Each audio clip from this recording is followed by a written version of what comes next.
Okay, everybody, hello. Welcome to week 8. Hopefully, everyone is hanging in there and you've had a chance to play around a little bit with the linoleum.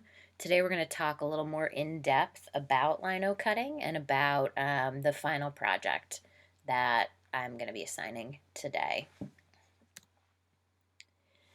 So, we've mostly been working from flat surfaces. When we did a mono print, you're kind of rolling the ink out on a flat surface. You're not really cutting into or out of anything. A lot of printmaking falls into one of two categories, relief or intaglio. Mono printing is kind of a separate thing. And lino cutting is a relief style of printing. This means you take your matrix, you cut chunks out of it, and then you roll ink across the top. So the parts of your matrix that are that at the highest points that are not carved away are the things that are going to get inked and the things that are going to get printed. A rubber stamp is an example of a relief print. Something like this here is a relief print. You can see things have been cut away, removed, and then ink has been rolled across the top. One thing that's a little bit challenging about this method is that it's the opposite of drawing. So in drawing, anywhere you apply your tool, you're getting darks. With lino cutting, anywhere you apply your tool to the surface, you're removing material and thus getting areas of white. So that's something to keep in mind as you continue. Before we had linoleum cutting, we had wood cutting. And wood cutting is a very old process, originally seen in China, but moving to Europe in the Middle Ages. And you can see here that wood cutting had a certain simplicity to it because wood has a grain, because wood is hard. It's hard to get extreme detail. And you can see that a lot of the lines are kind of in a similar direction. And again, that's having to do with going with the grain. In some cases, that wood grain could be utilized to create imagery or emotion. Here's two examples where you can see the grain of the wood has become part of the image. Linoleum as a material was invented in the early 20th century, and it was basically able to do many of the things that wood could do, but without a grain. So cuts can be made in all directions. It's malleable, it's softer, it's quicker. You don't have to use as much, arm strength to cut into the material. And a lot of modernist artists employed linoleum because they could use it quickly. They could make fast, expressive marks in all directions. Here we've got some examples of Kirchner. Picasso was another artist who worked in linoleum. The image on the right, you can see anything that's white was what he cut away. And the image on the left, you can see he's used 4 different inks. So he essentially cut 4 different plates and then printed them on top of each other to get that multicolored print that you see here. A couple of major artists that I want to talk about today, working more contemporarily in linoleum, include Peter Alec, who's an Estonian surrealist artist. And he worked in black and white, often in linoleum, with this sort of fingerprint-like texture that we'll see in his images. And he was really a master of making different objects look 3D using different textures, line, and positive and negative space. So here's one of my favorite examples of his work. And again, he's able to differentiate the tiles from the wooden frame of the mirror, from the glass of the mirror, from the flesh, from the pipe, by doing them all in different styles, by using lines and shapes that go in many different directions, and creating form and three-dimensionality using lines that are contouring the objects.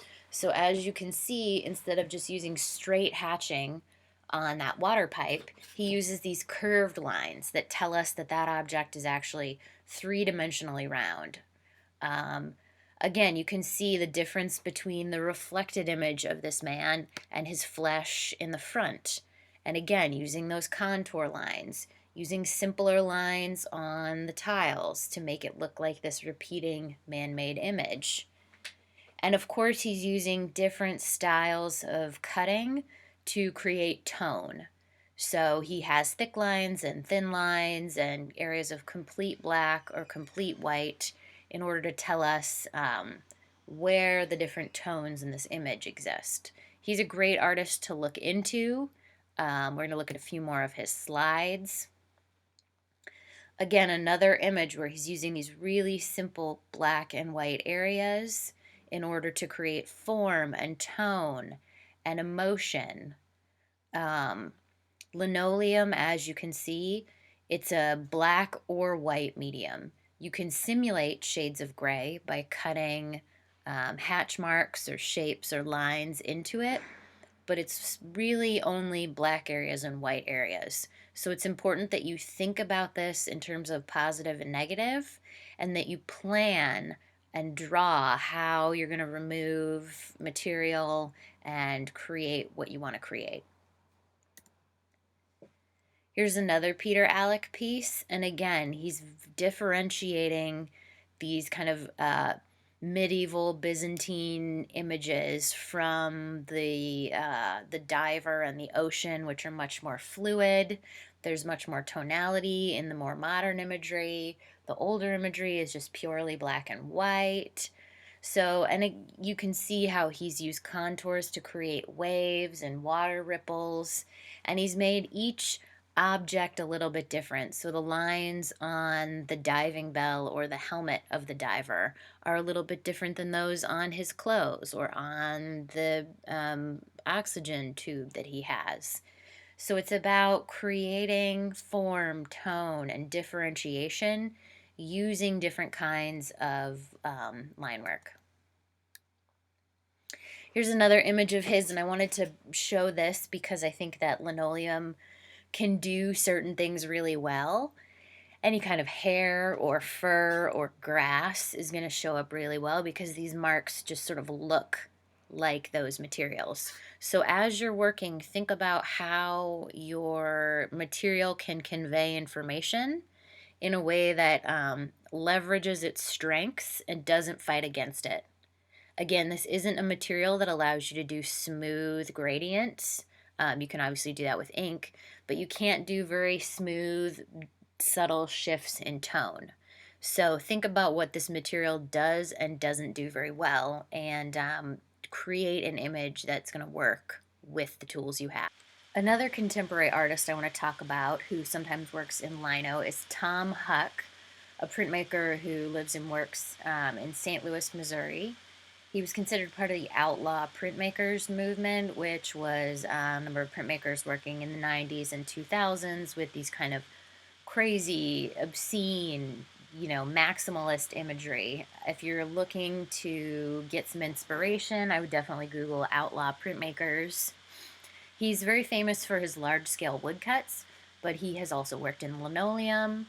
And an interesting thing about Huck's career is that his work has appeared in galleries, major museums like the Whitney, but he does album covers, he does magazines, he does illustration. So his work, which is often influenced by comic books and cartoons, kind of rides that line between fine art and more commercial or popular art. Huck grew up in rural Missouri, not too far from where I grew up, so I have a little soft spot for the guy. And one of his most famous works is the Hillbilly Kama Sutra that he did. It's a really interesting piece that looks at ideas about rural Americana. But you can see here he's using the material again, these different directional kinds of marks. He isn't creating areas of gray, but he's creating areas with lots of little tiny marks to simulate gray. And then he's using tonality more or less. So the headboard, for example, on the bed has just a few white marks. It's not completely black. It's like a very dark gray. The shadow on the pillow on the left side of the image is completely black. There are areas of highlight that are completely white. There are areas of highlight that have a little bit of black. So thinking about how you can use mark making to, again, simulate tone, create form, draw your image, and differentiate objects. Another of Huck's works, this isn't the most high-res image, unfortunately, but you can see the same thing here. There's areas of flat color, the lines and shapes are used to create form and tone, and the way that, for example, this gentleman in the center's belly is treated is different than the way the pants or the hair or the hat or the S&M angel in the back are treated. Again, someone that you might be interested in looking at their work you may have seen before. So again, Google these artists, Google outlaw printmakers. Search engines are your friend.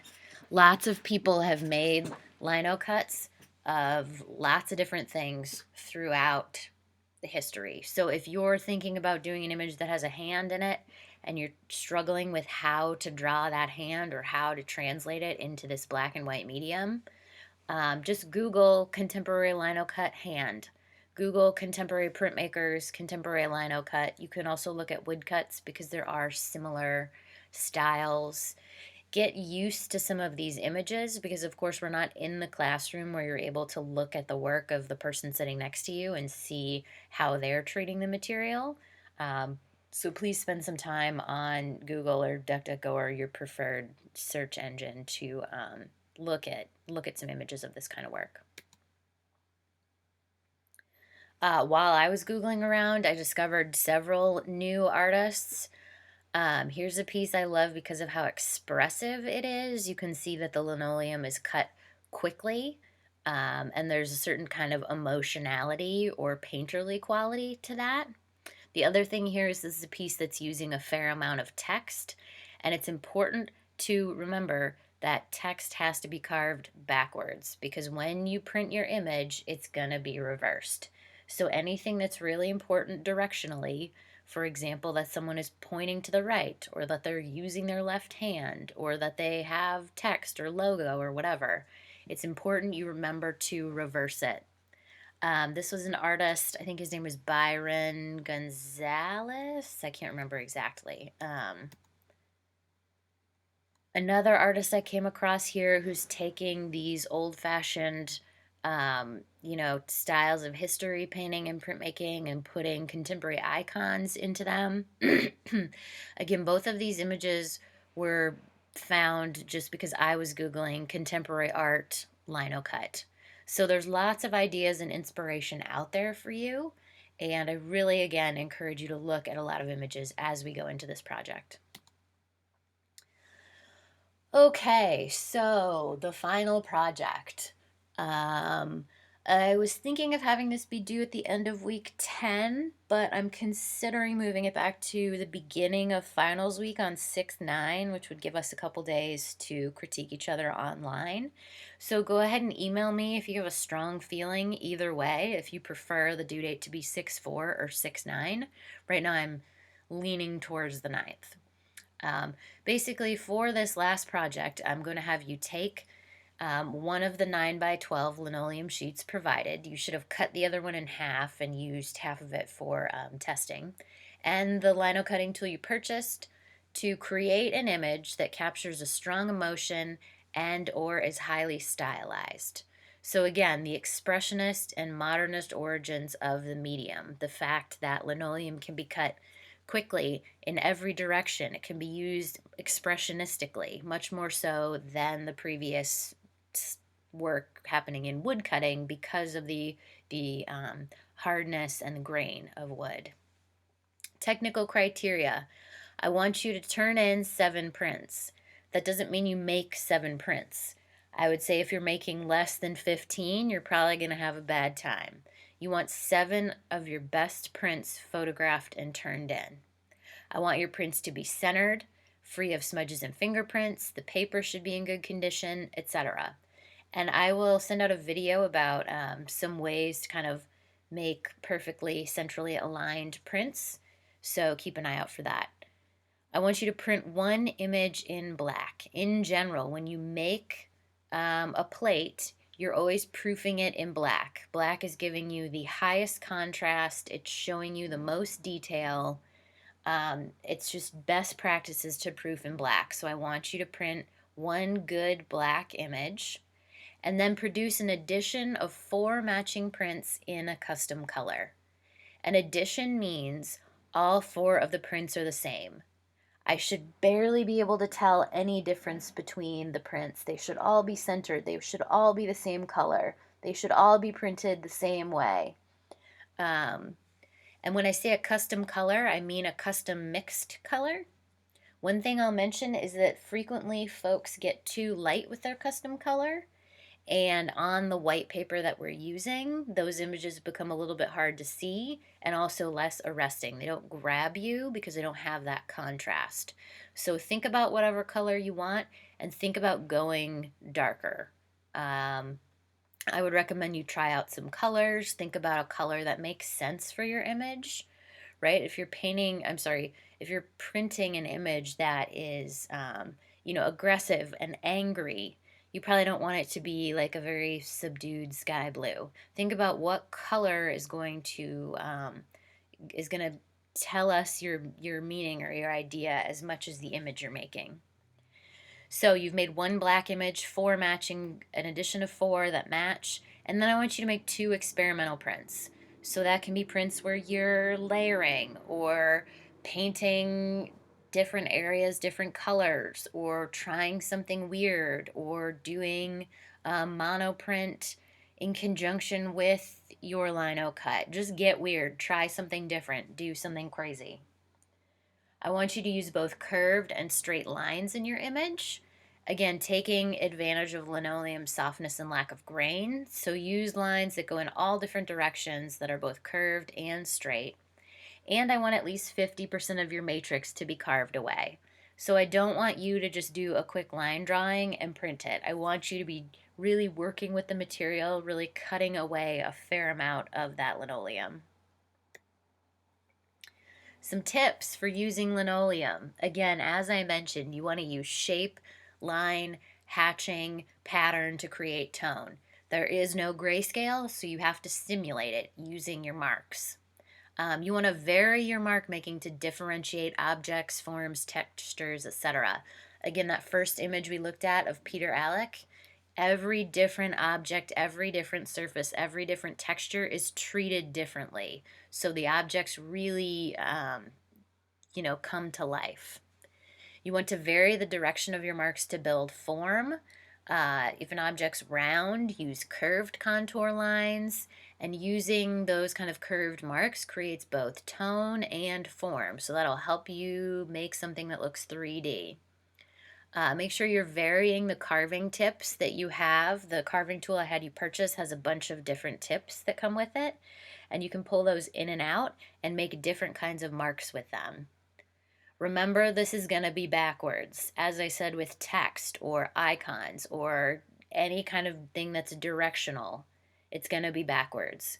What I would recommend you folks do is do a drawing at scale of what you want, and then we can use the carbon paper. Again, I'll send you a video of how to use that carbon paper you purchased to transfer the image upside down so that you will be flipping it in transit.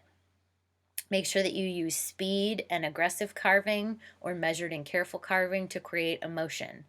What areas need that kind of fast, expressionistic, emotional carving?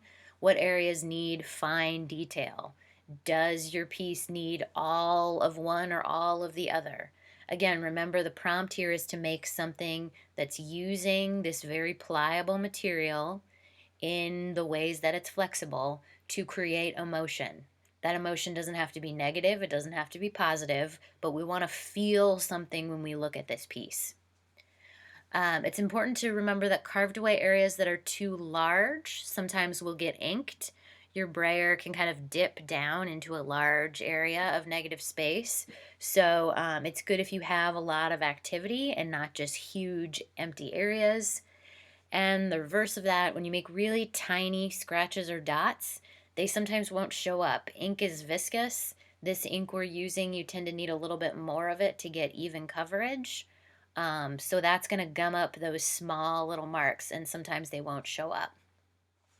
And then the last tip on this page, you want to leave a little bit of roughness as you carve, which can create texture and interest.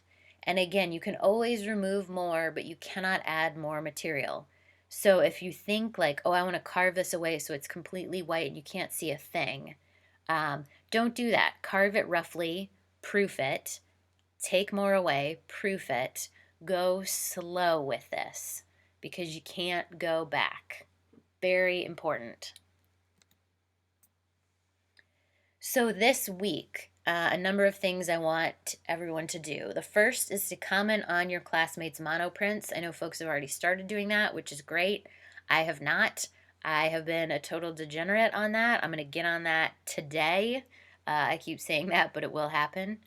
So once that's happened, meet with your group and discuss the comments that people made on your work, what was working, what wasn't working, what you learned, what you saw in other people's prints.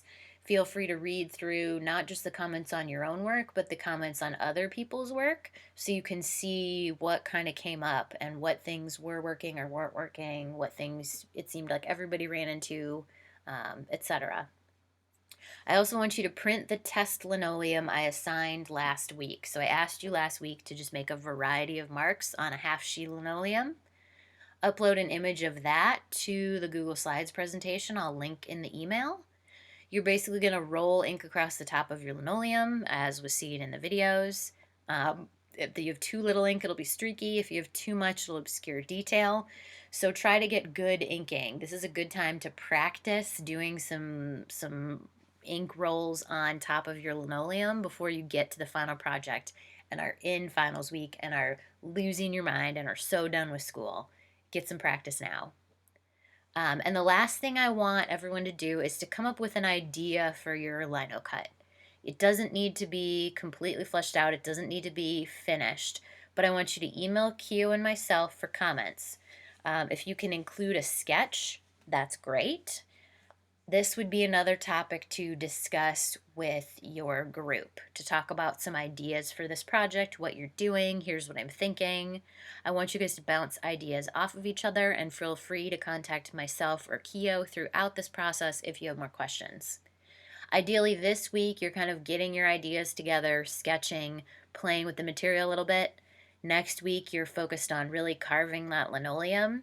And again, give yourself time and breaks because carving a lot of linoleum is a carpal tunnel type of an activity.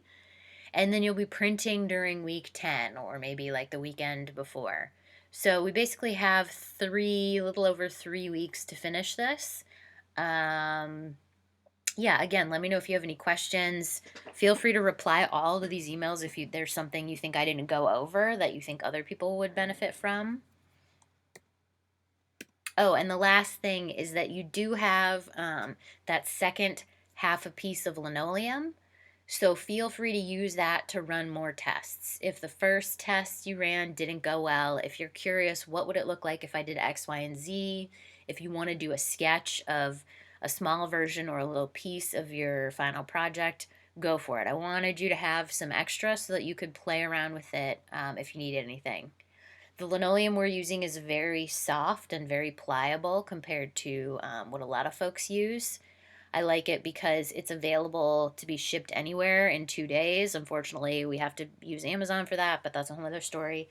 So if you do get into a crisis situation or if you feel like, wow, I really struggled with that, you can go ahead and order more now and have some on the back burner so that if you screw up, you're not going to be too worried about it. Okay, so I'm going to show you some examples, some from the internet and some student examples. This is an example from the internet, and this is called white line printing. This is basically a fairly simplistic way to use this material, which is to just use your carving tool like a pencil, to just cut out a line drawing. And this is absolutely not what we want to do in this situation.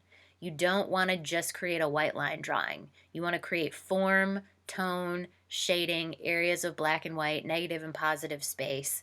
not just use your lino cutting tool like a pencil, because it's not a pencil. If I wanted to just do a line drawing, a pencil on paper would be way easier than chopping up this piece of linoleum and giving myself, hand strain.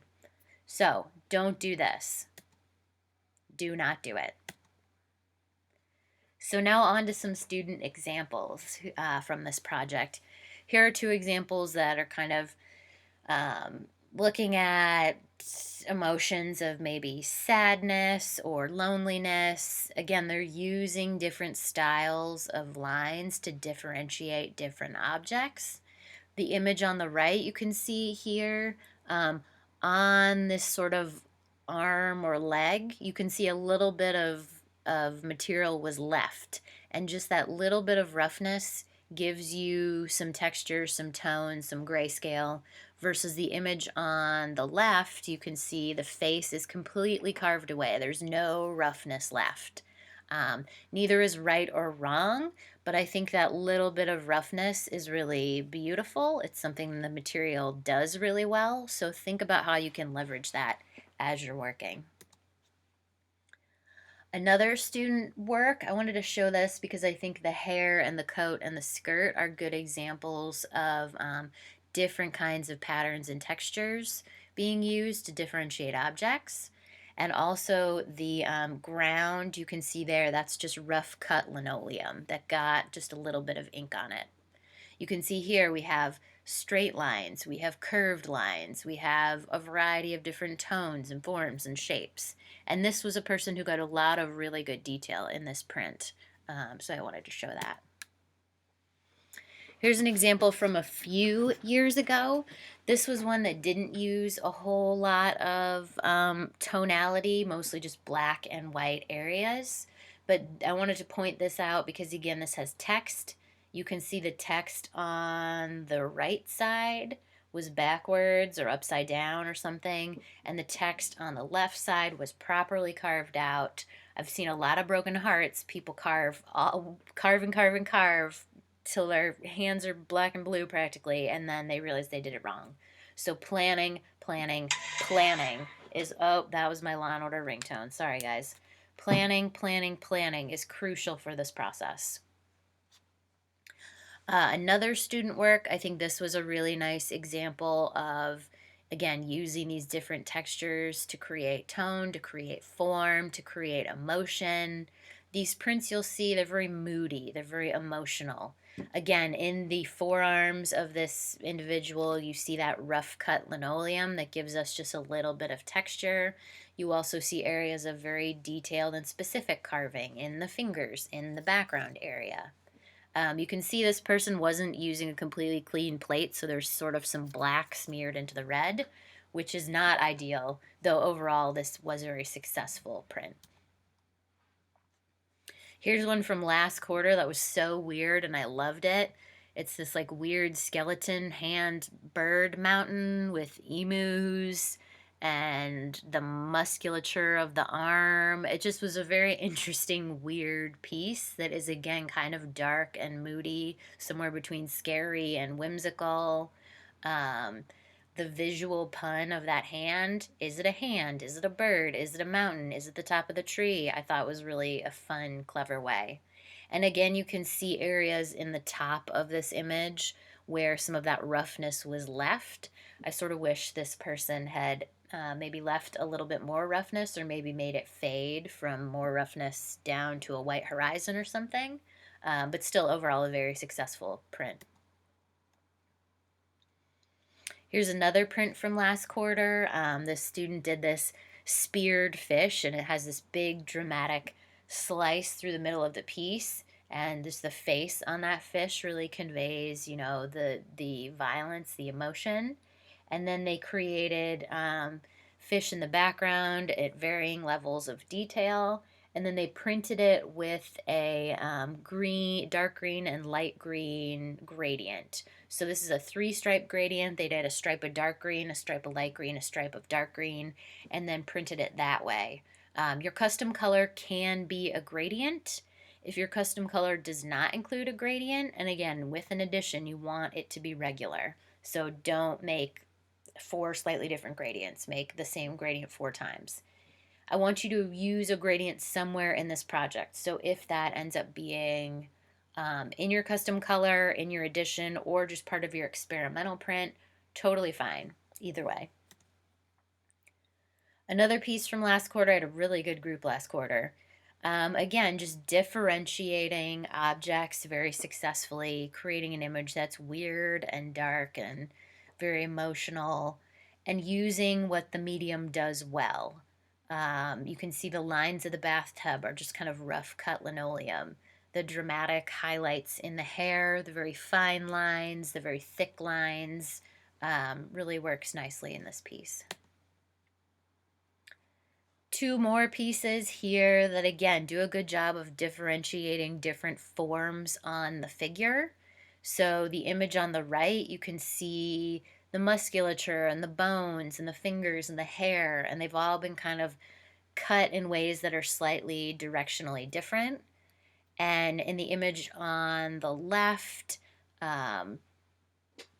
you can see there have been a lot of areas left without activity, but then there's been a lot of detail, a lot of form, a lot of different kinds of carving. The other thing I want to say about almost all of these images that I'm showing you is that they're using the whole page.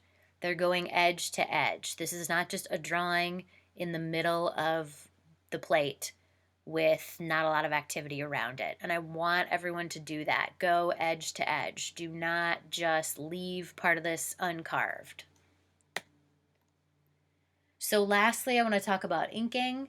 Something like this is too much ink. When you see these sort of clumps, when you see these detailed lines getting gummed up and not printing properly, that means you have too much ink. And conversely, if you have too little ink, you're going to have that splotchy color. It's going to look streaky. It's not going to be very opaque. So that's the basic information I wanted to go over with everyone today. I'm going to talk a little bit more about imagery, drawing, copyright, etc. in my next video. All of the work I showed today was fairly realistic. You can be more abstract, more expressionistic with it. If you are going to use imagery, make sure you're paying attention to copyright. I'm going to send out a video about copyright so that you know what's up.